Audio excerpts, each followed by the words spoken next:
Hello everybody and welcome back to Screen Stars and welcome to another of my PlayStation 4 reviews. It's been a hell of a week for game releases, and I've been working really hard to try and get as much playtime into them to try and give you some in-depth reviews on these games, and I've put in loads of time into this and Space Crew in order to get these reviews out to you as quickly as possible. Now with Cloudpunk, this is a game that I've been quite looking forward to. I'm a fan of sci-fi, I'm a fan of like dystopian sci-fi futures and cyberpunk type futures, Blade Runner, Fifth Element, all that kind of sci-fi, really enriching stuff, and it's fantastic, and I love to immerse myself in those kind of worlds. So this looks really interesting to me, the concept of this game, and it's essentially you play a delivery driver called Rania. It's her first night on the job. You're working for the company called Cloudpunk, and it is your job to deliver no questions asked type packages to customers. So it's kind of, a little bit dodgy. So you've got to do that with no questions asked. And the idea of the game is you pick a package up, you drive it to the delivery point, and you deliver it. However, it's a little bit more complex than that. You've got to there's two parts to this game. There's the inside the vehicle, traversing this huge dystopian futuristic city, and then there's the stuff that's outside of the vehicle where you have to go on foot and deliver the package. So there's two parts of the game. Now there is a little bit more to the story. There's like some kind of conspiracy thing going on that unravels as you play the game, but I don't want to spoil that. The main crux of this core of this game is making deliveries, and there's little bits and pieces added in. So now there's good things and bad things with this game. I think to some degree the way the game looks, its art style, is fantastic to some degree. It looks really unique, it looks different, feels different. I've not really played a game like this before. The ideas sound, that doesn't mean the execution is without fault here. Now a big chunk of this game is the vehicle stuff. However, it's not really much more exciting than driving from point A to point B. There are options to upgrade your delivery vehicle. You can make it faster, you can give it like trails to look cooler, and you can jazz it up a little bit with money that you make with your deliveries, but it doesn't really change it up much more than driving from point A to point B. And after the first 2 or 3 hours of playing it, and you get over the wonderful art style of it to some degree, it gets a bit monotonous actually driving about on this thing. It doesn't really get much more exciting than that. The on the foot stuff, again, it's really nice how they've done this to some degree. It's like pixelated when you're on the ground, the character, and you can do it from a couple of different perspectives running around.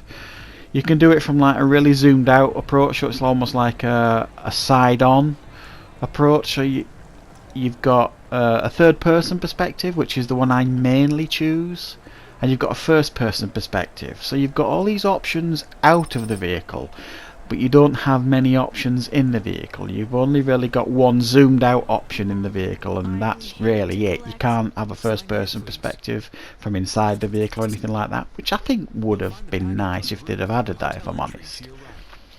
So the interesting and sometimes frustrating part of this game when you're on the foot is well, there's two frustrating things. Firstly, you've got to find somewhere to park your vehicle when you're making a delivery or stopping somewhere.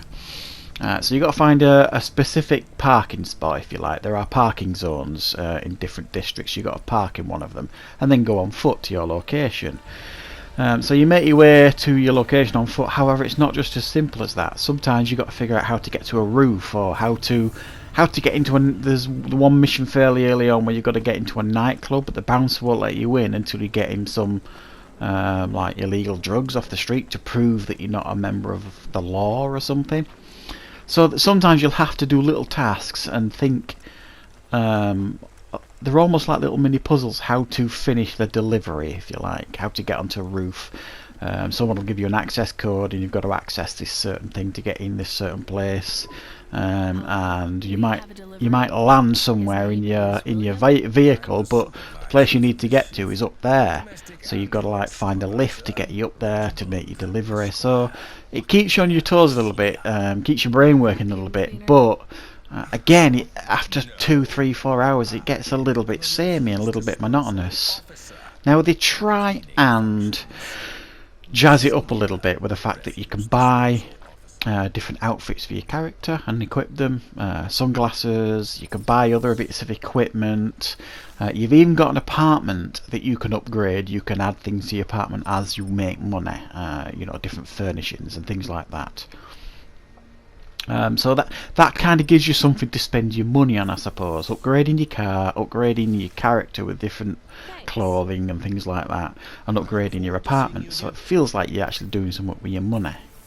You have to refuel your vehicle, which is fair enough. There's I'm trying to think here now. It's a hard game to judge this one, really, because it feels so original, but at the same time it's quite a frustrating game to play. The loading screens are really frustrating, I find. There's a whole bunch of loading screens. Whenever you leave a district on the highway and you've got to go to another area, there's a 20-second loading screen. I haven't counted how long it takes, but it feels about 20-second loading screen. And you can see that over and over again depending on how far your delivery is. There's loading screens when you enter your apartment and things like that. It breaks the immersion, and you know, in this day and age, it's just it feels old-fashioned to have loading screens like that in it.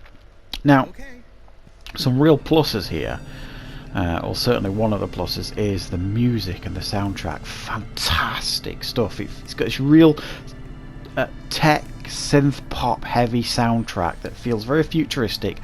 Obviously very reminiscent of Blade Runner, the soundtrack, and it's just really cool to listen to, so huge props for them for that.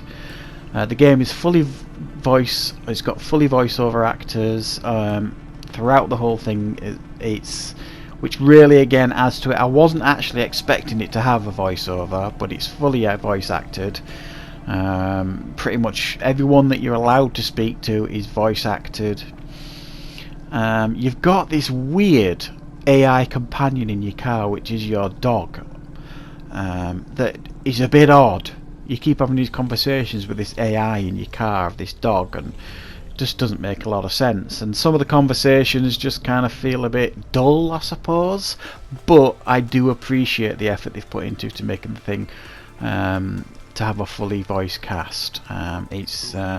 It's little things like that that just improve these games, I think. This day and age, again, I don't like sometimes to pay money for a game and then it's all text based. It would have lessened the experience, I think. So it's an odd one, this. I think there are issues with this game. Its repetitiveness. After about 3, 4, maybe 5 hours, you've kind of seen everything the game's got to offer. The story is interesting enough to keep you going, and the voice acting's done very well. I must say I'm quite impressed with that. But you know, the visuals I think will be hit and miss for some people. There is a little bit of screen tearing going on and some poor resolutions when you get up close to things. The pixelated state of the game really stands out when you look up close to things. It's one of those games from a distance looks amazing, but when you get up close, it kind of loses that to some degree. So this is a hard one to score. I'm gonna try and give this as fair a score as I possibly can, because it's got a lot going for it, this game, and I like the originality of it, but it's not going to be for everybody. But I think a 7 out of 10 is a fair score for this game. Like I say, it's original, it's interesting, it does have some issues, it does have some problems. The performance is not brilliant now and again, it does stick occasionally for not a split second.